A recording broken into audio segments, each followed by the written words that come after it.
Hey, Lenore here. I'm the Curvy Plant Lady on all social media, and I am so grateful for you being here. So if you haven't already, please make sure that you subscribe to my channel.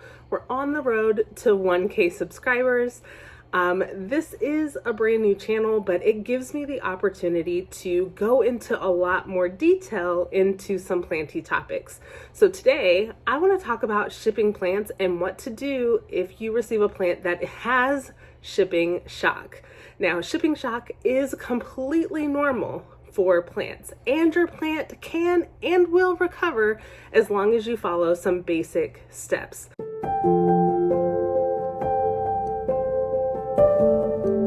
So let's take a look at what shipping shock actually looks like. So I have a Himalayamena rubescens here, and it's not looking too great. So we have a yellow leaf, we have another yellow leaf. Unfortunately, this leaf has the most variegation, so this is a pink splash. But some of the other leaves look great still. So that looks great. This new leaf looks like it's just unfurling. Still needs to harden off, looks great. This one looks good. This one has a little bit of yellowing around the edges, but it looks pretty okay. Like it might actually last quite a bit of time.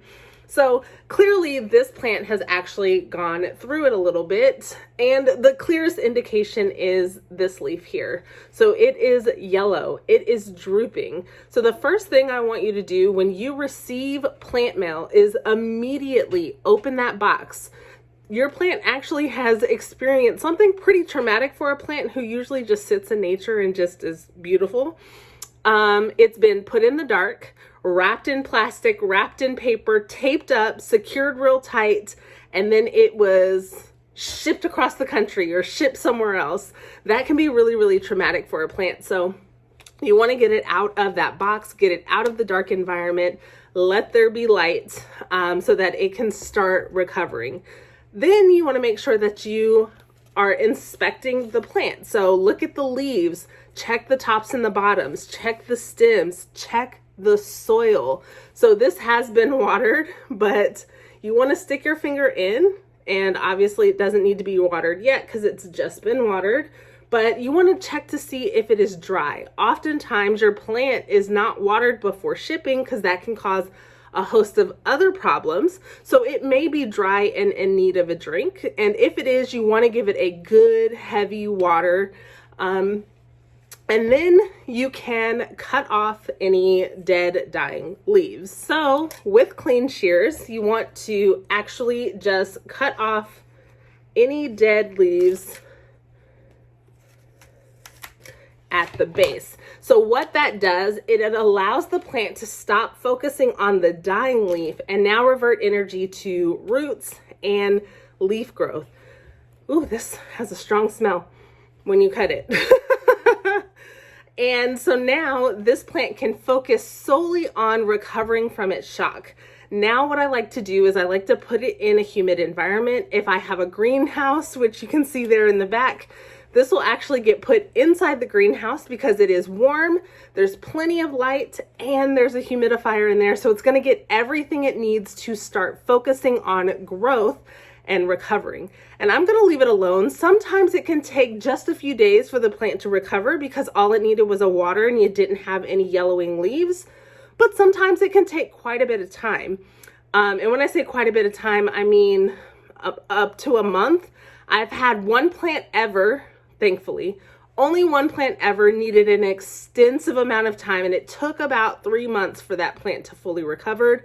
But I was importing that from Ecuador, and so it had a much longer journey than just traveling from one side of the US to the other. So I want to make sure that when I receive new plants that I'm not stressing it out even more. So then once I have trimmed off any dead, dying leaves, I leave it alone. Do not touch it.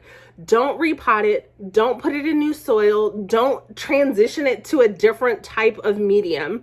So from soil to leca or soil to pond.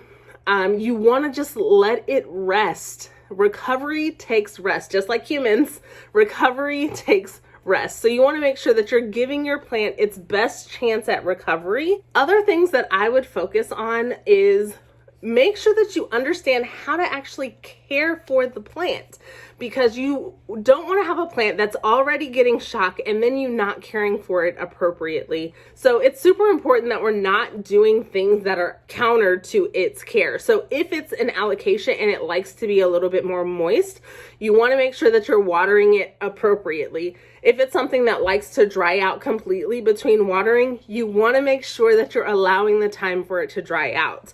But I think the biggest mistake that people make when they're trying to help a plant recover is they repot it too soon. Initially, I would not repot a newly shipped plant for at least 10 days at the minimum, but closer to a month probably, just so that it can acclimate in its environment. The only exception to that is if it continues to decline, I would remove it from its substrate and maybe put it in water. And that is rare. That doesn't happen very often. And that allows you to put it in water so that it can focus just on recovering in that water and building some healthier roots. The only exception to that is if it is an extremely wet substrate and I can tell that there's root rot. Now, the way that I can tell that there's root rot is usually you can smell it. It smells like rotting plant material. And if you've never smelled it before, lucky you, but it is very distinctive. You can tell when a plant has root rot without actually pulling it out. In that case, I actually get into triage mode and I will pull it from its substrate, put it into straight water after treating the roots, removing all the dead rotting roots and treating with a peroxide solution, and then again leave the plant alone and give it time to rest. This really makes sure that your plant is not getting additional secondhand shock. It already had shock from shipping and now you don't want to shock it again and stress it out even more.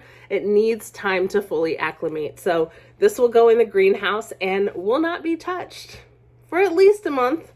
Don't be alarmed if your plant doesn't immediately bounce back. Just like people, it can take some time to recover.